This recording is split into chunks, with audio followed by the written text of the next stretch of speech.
जीवन में समस्याओं से कौन घिरा रहना चाहता है? कौन कठिनाइयों से घिरा रहना चाहता है? कोई नहीं। आप भी ऐसा नहीं चाहेंगे? तो ऐसा करने के लिए आप क्या करते हैं? सोचिए, मैं बताता हूं। ऐसा करने के लिए अधिकतर लोग कठिनाइयों से दूर भागते हैं, समस्याओं से दूर रहते हैं, और यही आप सबसे बड़ी भूल कर बैठते हैं। समस्याएं ऐसे जंगली पशु के समान होती है, जिससे आप जितना दूर भागेंगे वो उतना ही विकराल रूप धारण कर लेगी और अंततः आपका अंत कर देगी। तो इस समस्या से कैसे बचा जाए? इसका हल क्या है? इस समस्या का हल है कि आप अपने परिश्रम से, अपनी लगन से, अपनी दृढ़ता से उस समस्या को छोटा कर दें। यदि नाविक को कुशल खेवैया बनना है तो वो शांत समुद्र में नहीं बन सकता, उसे तूफान का सामना करना पड़ता है। स्मरण रखिएगा। मैं क्या कर रहा हूं? मैं इस पौधे को सींच रहा हूं। आप भी ये कार्य प्रतिदिन करते हो।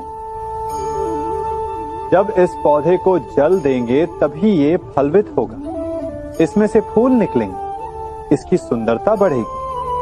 परंतु प्रतिदिन ये कार्य करने के पश्चात भी हम इससे एक महत्वपूर्ण सीख लेना भूल जाते हैं। हम कभी पौधों के पत्तों पर, उनकी डालियों पर, उनके फूलों और फलों पर जलधारा नहीं डालते, उन्हें धोते नहीं, परंतु फिर भी वो पनपते हैं। यदि जल जड़ में जाए, वही सफलता का मूल है। यदि आप एक बार में अनेक कार्य करने जाएंगे तो आपको एक कार्य में भी सफलता नहीं मिलेगी, परंतु यदि आप बुद्धिमता से, दृढ़ मन से एक कार्य साधेंगे तो एकाएक स्वतः ही सारे कार्य सध जाएंगे। जो आपका मूल है, जहां से आपको सिंचाई मिल रही है, यदि आपने उसकी जड़ को छोड़ दिया तो एक सूखे पौधे की भांति आप भी सूख कर गिर जाएंगे और अंततः अपना अस्तित्व खो बैठे। कभी कभी हमें लगता है कि हमारे अपने, हमारे हितैषी, हमारे माता पिता को हमारे मन की बात ही नहीं समझ आ रही, जैसे उन्हें हमारे हर कार्य में, हर निर्णय में खोट दिखाई दे रहा हो।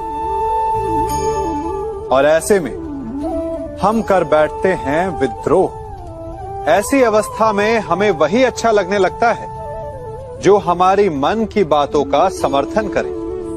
हम उसे ही अपना हितैषी समझ लेते हैं। परंतु जो आपसे मीठी बातें कर रहा हो वो आपका हितैषी है, ये आवश्यक नहीं। कुछ विषैले फूल बड़े सुंदर दिखते हैं, कुछ विषैले फल असाधारण रूप से बड़े स्वादिष्ट होते हैं, और ये भी आवश्यक नहीं कि हमारे रोगों का निदान करने वाली औषधि सदा मीठी हो। इसलिए विष और औषधि में अंतर को परखने का प्रयास करें। हो सकता है जो आपके हित की बात कर रहा हो वो आपको संकट के गर्त में ले जा रहा हो। बात बात पर आवेश में ना आए। हो सकता है कि आपके माता पिता की कड़वी बातों में आपका ही हित छिपा हो, और माता पिता को भी प्रयास करना चाहिए कि यदि उनकी संतान अनुचित निर्णय ले रही है तो उसके अनुचित होने का भान प्रेम से करवाएं, दबाव और शासन से नहीं। क्योंकि कभी कभी कटु शब्द और कटु वचन अनुचित निर्णय को और पक्का कर देता है। जीवन में सभी केवल सफल होना चाहते हैं, केवल विजय चाहते हैं। कोई भी पराजित नहीं होना चाहता, कोई भी असफल नहीं होना चाहता, कोई भी नहीं चाहता कि उसके प्रयास व्यर्थ जाएं। यदि एक दृष्टिकोण से देखा जाए तो ये उचित भी है। परंतु असफलता में भी एक अच्छी बात छिपी होती है। कैसे? मैं बताता हूं। सफलता आपका परिचय संसार को देती है। विजय के पश्चात संसार आपको जानने लगता है और असफलता आपका परिचय संसार से करवाती है। पराजय के पश्चात आप अपने जीवन को जानने लगते हैं। इसलिए सफलता और असफलता से घबराए नहीं। यदि आपकी सोच सकारात्मक रहेगी तो यही असफलता, यही पराजय आपको और अधिक शक्तिशाली बनाकर प्रस्तुत करेगी और जीवन में विजयी बनाएगी। से ये सृष्टि बनी है। नदी की धारा और चट्टान के मध्य सदा संघर्ष रहा है, परंतु हर बार चट्टान की कठोरता को हारना पड़ता है और नदी की धारा कोमल होते हुए भी कठोर चट्टान को काट देती है। कभी सोचा है क्यों? चट्टान इतनी कठोर और जल इतना कोमल, चट्टान इतनी दृढ़ और जल इतना लचीला, फिर भी सदा जल कठोर चट्टानों के मध्य से अपना मार्ग बना ही लेती है। कारण केवल एक है और वो है लगातार चलने की क्षमता। जल बढ़ता रहता है, चट्टान अडिग रहती है। इसी कारण जल चट्टान को काटकर मार्ग बना लेता है। इसलिए लगातार चलते रहिए, रुकिए मत, क्योंकि चट्टान जैसी हर समस्या को आप भी जल की तरह काट सकते। हम सब शीघ्र ही सफलता चाहते हैं, ढेर सारी संपत्ति और सुख चाहते हैं, और ऐसे में कई बार हम छोटे मार्गों का चयन कर लेते हैं। वो मार्ग जिनमें परिश्रम नहीं होता, जिनमें होता है तो केवल छल, कुटिलता और भाग्य का सहारा। जैसे कि जुआ। कोई जुए के खेल में धन लगाता है, कोई दांव लगाता है और ये भूल जाता है कि जुआ ऐसा दलदल है कि जिसमें एक बार गिरे तो सर्वनाश से पहले निकलना असंभव है।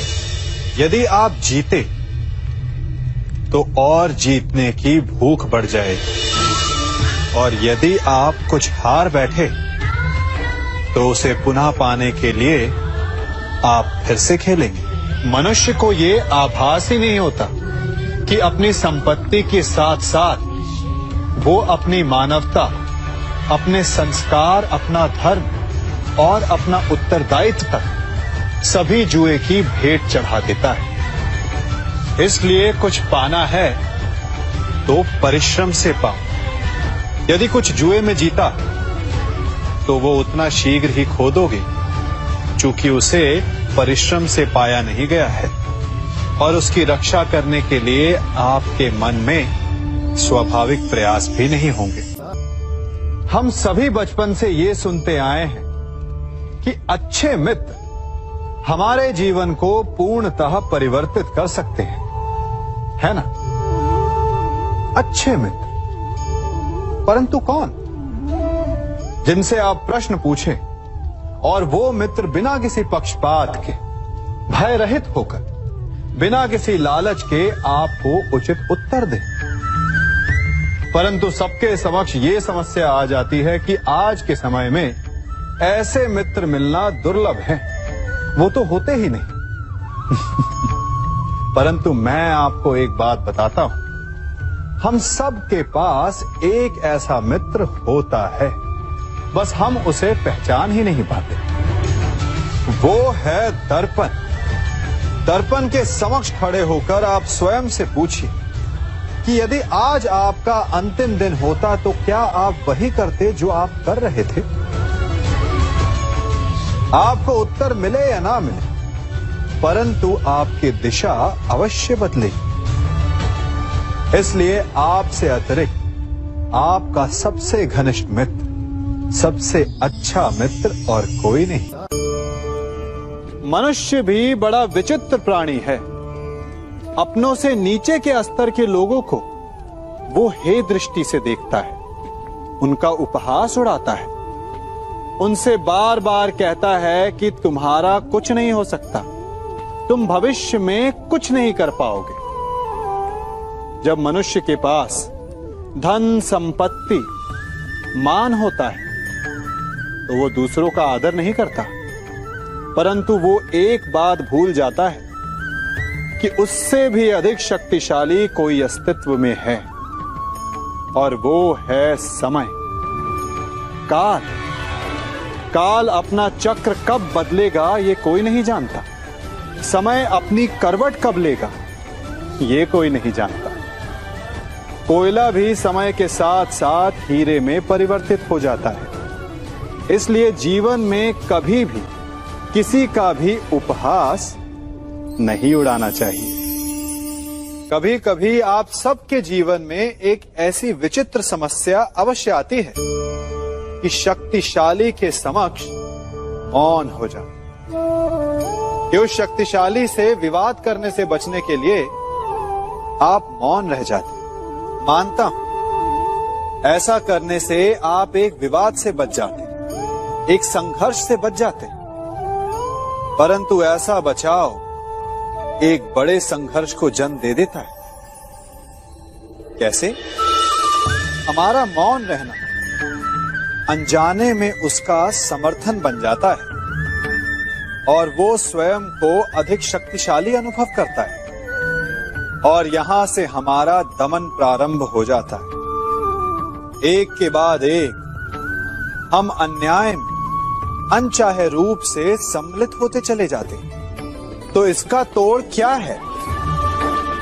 ये समझने के लिए ये जानना आवश्यक है कि ऐसी कौन सी बात है जो आपको विरोध करने से रोकती है। ये सामने वाले की शक्ति नहीं जो आपको रोकती है, ये आपके भीतर छिपा भय है जो आपको रोकता है। हाँ, कभी कभी भय आपकी सुरक्षा अवश्य कर सकता है, परंतु साथ साथ ये भी जानना आवश्यक है कि ये भय ही है जो आपको मौन भी रखता है। इसलिए अपने मन से भय को निकालिए और खुलकर अनीति का, अन्याय का विरोध कीजिए, और फिर देखिएगा आपका मन कितना मुक्त, कितना हल्का अनुभव करेगा। जीवन में सफल कौन नहीं होना चाहता? पद में, प्रतिष्ठा में आकाश जैसी ऊंचाई किसे नहीं चाहिए? स्थिरता में भूमि जैसी दृढ़ता किसे नहीं चाहिए? सभी को चाहिए, परंतु सफलता का पुष्प अपने साथ अहंकार का कांटा भी लाता है। सफलता आपको आनंद देती है, उपलब्धि आपको गर्व देती है, और फिर यही आनंद धीरे धीरे अहंकार में परिवर्तित हो जाता है, फिर अतिक्रमण में, और अंततः अन्याय में। और यहीं से सफलता का नाश प्रारंभ हो जाता है। यदि आप चाहते हैं कि आपकी सफलता लोगों की दृष्टि में सम्मान बनकर रहे, लोगों के मन में शूल बनकर नहीं, तो ये आप वृक्ष से सीखिए। फलों से लदने के पश्चात वो झुक जाता है, उसी प्रकार सफलता मिलने पर विनम्रता अधिक आवश्यक है।